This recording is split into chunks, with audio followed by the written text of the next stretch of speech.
مطالبات کی منظوری کے لیے کسان اتحاد بڑے قافلے کی صورت میں اسلام آباد میں داخل ہو گیا۔ پولیس نے مظاہرین کو F9 پارک کے قریب روک دیا۔ کسان اتحاد نے فاطمہ جناح پارک میں ہی دھرنا دے دیا ہے۔ مظاہرین کا کہنا ہے کہ کھاد کی بلیک مارکیٹنگ کو روکا جائے۔ اس بارے میں مزید تفصیلات سے ہمیں آگاہ کریں گے ہمارے نمائندے ذیشان یوسف زئی۔ جی بالکل، کسان ایک مرتبہ پھر کھیتوں کے بجائے سڑکوں پر ہے۔ اسلام آباد کے F9 پارک میں موجود ہوں۔ پاکستان کا جو کسان اتحاد ہے ان کے لوگ یہاں پر آئے ہیں اور دھرنا دے رہے ہیں۔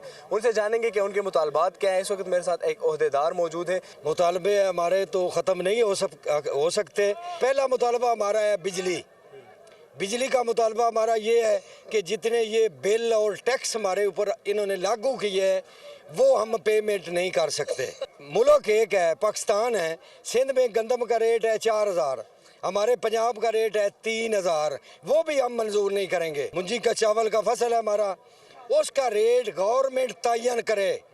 وہ اپنی مرضی سے ریٹ وہ شیلر والے لگاتے ہیں۔ وہ کہہ رہے ہیں کہ کسان 75% ہے، ریڑھ کی ہڈی ہے ہماری، اور ہماری ہڈی میں وہ چھرا گھونپ رہے ہیں۔ کسانوں کے مطالبات آپ نے جان لیے، کہہ رہے ہیں کہ ہم تب تک یہاں سے نہیں جائیں گے جب تک ہمارے مطالبات نہیں مانے جائیں گے، جبکہ دوسری جانب وفاقی وزیر داخلہ رانا ثناء اللہ نے صبح کہا ہے کہ اگر کسان پرامن رہیں گے تو ہم ان کو ان لوگوں سے ملائیں گے اور جو مطالبات ہوں گے وہ مانیں گے۔ جی